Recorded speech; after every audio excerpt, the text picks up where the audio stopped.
You get good news, something you actually want to tell someone. Maybe you made the team, maybe you got the offer, maybe your landlord finally said yes to the apartment. You pick up your phone and start scrolling through your contacts. And you just stop because nothing feels right. Maybe it's the family group chat that only ever talks about the weather or who's bringing what to Thanksgiving. Maybe it's a parent who'll say, "That's nice, honey," and go right back to the TV. So you set the phone down and just sit there with it, alone, in a moment that should have felt good. And somewhere underneath that, a quieter thought shows up. What if everyone else already has people for this, and you're just the one who missed out? If any part of that sounds familiar, stick with me, because what feels like the worst part of your situation is actually where your whole advantage starts. Maybe you've told yourself for years that you're just independent, that you don't need people cheering you on. And maybe that's partly true, but underneath it, there's usually a quieter, more honest version of that story that goes something like, "Nobody ever really showed me how."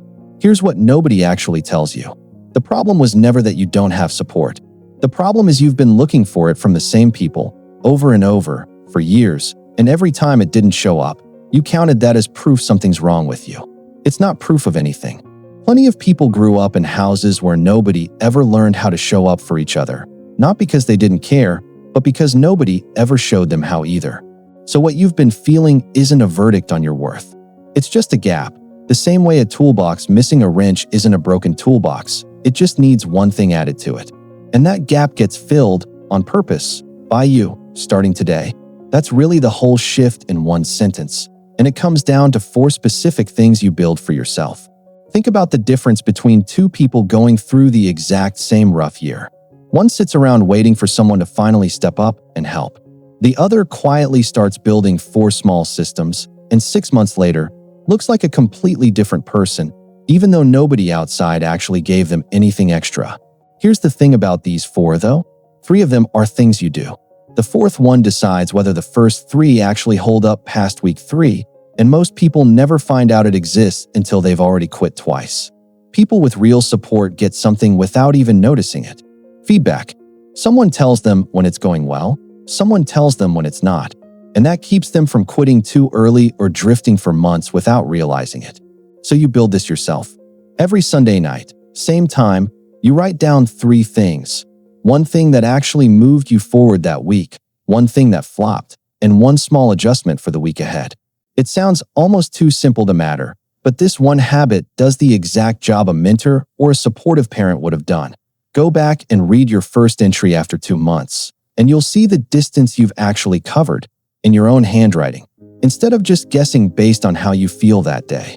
Set a recurring reminder for it right now if you have to, because the first 2 weeks are the only hard part. After that, it becomes as normal as checking the score of a Sunday game, except this time you're the one keeping score on your own life. Therapists actually have a name for this, by the way, self-monitoring. And it's one of the most consistently backed tools in behavior change research, not some trick I made up. Quick pause, real quick.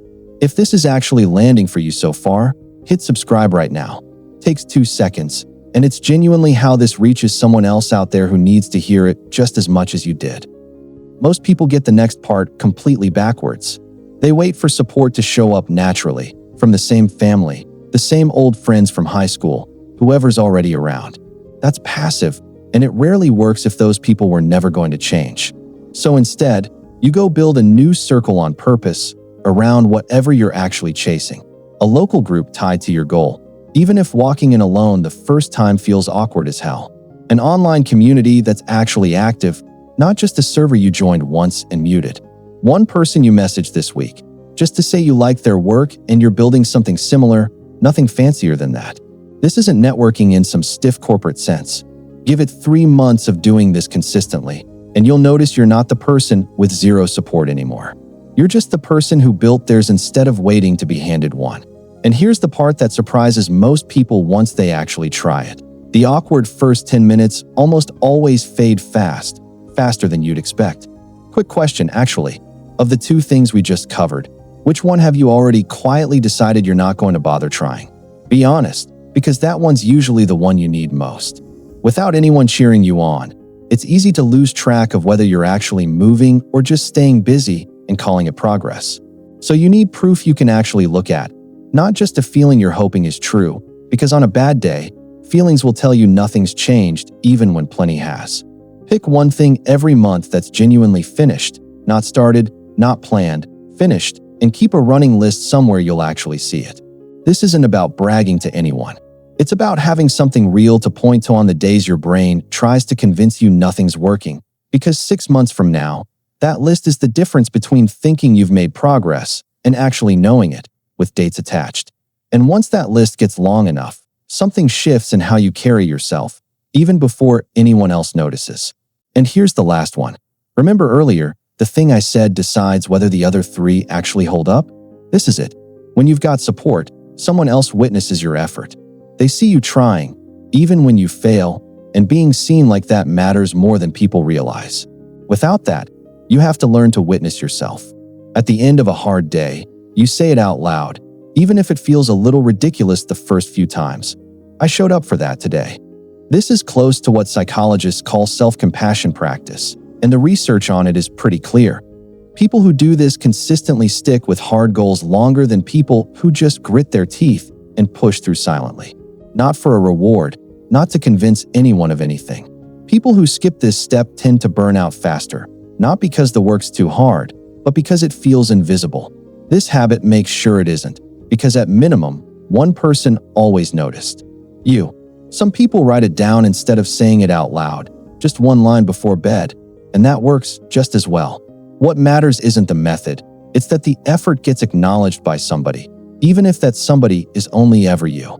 Put these 4 things together, and here's what actually happens. You stop needing permission to keep going, because you're already tracking your own wins every week.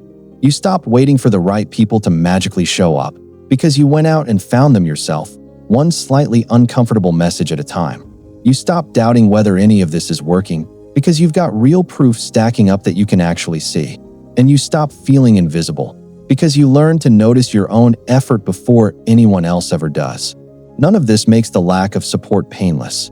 It still stings sometimes, especially on the harder days, and that part doesn't need fixing. But it stops being the reason you don't make it, because the people who succeed with zero support were never actually working with nothing. They just built, piece by piece, what everyone else got handed. And somewhere down the line, you'll get good news again. This time, at least a couple of the names in your contacts will actually be people you built with yourself, and that call won't feel the same at all. So this week, just pick one of these 4. Not all of them at once. That's exactly how people quit by Thursday. Write your first Sunday check-in, or send that one message to a stranger doing what you want to do today before you talk yourself out of it. That's the whole starting point.